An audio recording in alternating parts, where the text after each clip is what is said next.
Nalgonda parliament ఎన్నికల ప్రచార సందర్భంగా హుజూర్నగర్ పట్టణంలో రోడ్ షో నిర్వహించబడినది. ఆ రోడ్ షోకు ముఖ్య అతిథిగా మిర్యాలగూడ మాజీ ఎమ్మెల్యే జూలకంటి రంగారెడ్డి హాజరై మాట్లాడుతూ బీజేపీ పార్టీ మరియు టీఆర్ఎస్ పార్టీపై విరుచుకుపడిన జూలకంటి రంగారెడ్డి బీజేపీ రైతు వ్యతిరేక పార్టీ అని, మతతత్వ పార్టీ అని, బీజేపీ పార్టీకి ఓటు వేయొద్దని మనవి చేసినారు. బీఆర్ఎస్ పార్టీని నియంత పార్టీ అని, తెలంగాణ రాష్ట్రాన్ని అప్పుల పాలు చేసి కట్టిన ప్రాజెక్టులు కూలిపోతూ నియంతలో ప్రవర్తించిన టీఆర్ఎస్ పార్టీకి ఓటు వేయొద్దని, మతతత్వ పార్టీ బీజేపీకి ఓటు వేయొద్దని, కాంగ్రెస్ పార్టీకి ఓటు వేసి రఘువీర్ రెడ్డిని గెలిపించాలని కోరారు.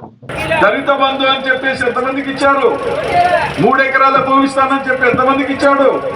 నిరుద్యోగులకు ఉద్యోగాలు ఇస్తానని చెప్పి ఎంతమందికి ఇచ్చాడు? ఇవన్నీ కూడా ఏం చేయలే.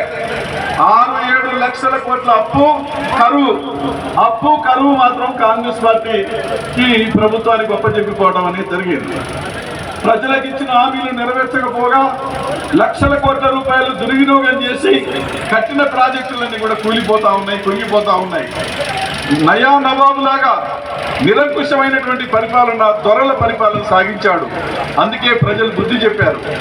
అయ్యా ఇక నీ 10 ఏళ్ళు అధికారం ఇచ్చాము, రాష్ట్రాన్ని మొత్తం నాశనం చేశావు, ఇక చాలు, ఇక నువ్వు ఫామ్ హౌస్కే పరిమితంగా అని చెప్పేసి మన అసెంబ్లీ ఎన్నికల్లో ఆ రకంగా ఓడించడం అనేది జరిగింది.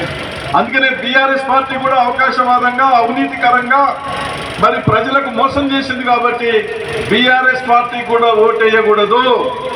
10 సంవత్సరాల కాలం నుంచి రాష్ట్రాన్ని దివాలా దేయించారు, అప్రపాలు చేశారు.